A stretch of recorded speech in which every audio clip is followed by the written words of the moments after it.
आज की इस अद्भुत कथा में हम जानेंगे कि लंका के महान और शक्तिशाली राजा रावण की मृत्यु आखिर कैसे भगवान राम के हाथों हुई और इस घटना के बहुत समय पहले लंका नगरी का राजा रावण बहुत बड़ा विद्वान, शिव भक्त और शक्तिशाली योद्धा था। उसने कठोर तपस्या करके भगवान ब्रह्मा से कई वरदान प्राप्त किए थे। इन वरदानों के कारण उसे देवता, दानव और गंधर्व कोई भी आसानी से नहीं मार सकता था। इसी शक्ति के कारण रावण बहुत अहंकारी हो गया और खुद को सबसे शक्तिशाली समझने लगा।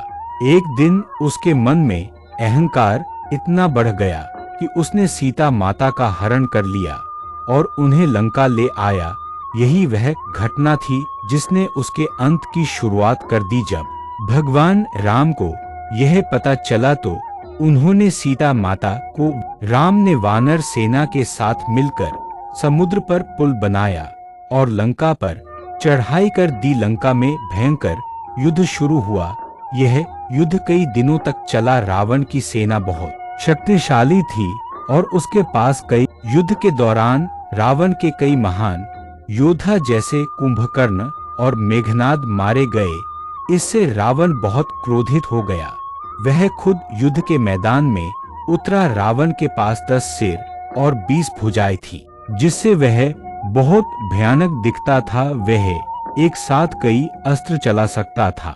जब राम और रावण आमने सामने आए तो धरती कांप उठी। दोनों महान योद्धाओं के बीच भयंकर युद्ध शुरू हुआ। रावण अपने दिव्य अस्त्रों से बार बार आक्रमण कर रहा था। राम भी अपने धनुष से उसके कहा जाता है कि जब भी राम रावण का एक सिर काटते तो तुरंत दूसरा सिर उग आता था। इससे ऐसा लगने लगा कि रावण को मारना असंभव है। तब विभीषण ने राम को एक रहस्य बताया। उन्होंने कहा कि रावण के अमर होने का कारण उसका वरदान है और उसकी नाभि में अमृत का स्थान है जब तक उसकी नाभि पर प्रहार। यह सुनकर राम ने ध्यान लगाया और एक दिव्य अस्त्र निकाला।